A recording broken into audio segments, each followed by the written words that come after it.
نے منایا ہے، اور جو شرعی فیصلے ہیں نئے سال پر مبارکباد دینا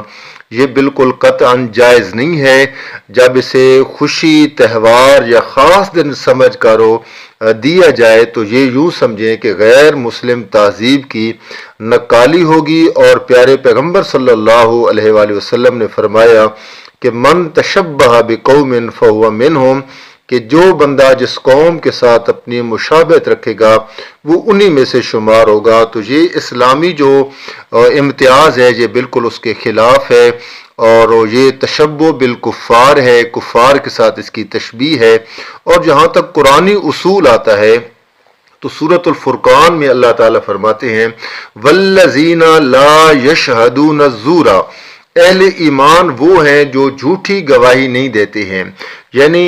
جھوٹی گواہی یعنی جو باطل تقریبات ہیں اس میں وہ شریک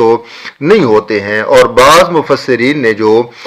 زور کا لکھا ہے، زور کے متعلق لا یشہدون زورا، اس سے مراد و مشرکانہ جو تہوار ہیں اور جو باطل خوشیاں ہیں وہ بھی شامل ہیں۔ یعنی آپ یوں سمجھیں کہ حدیث کے اصول سے بھی اور قرآن کے نقطہ نظر سے بھی یہ دینوں کسی طریقے سے بھی مسلمانوں کے ہاں اس کا رائج اور رواج نہیں ہے،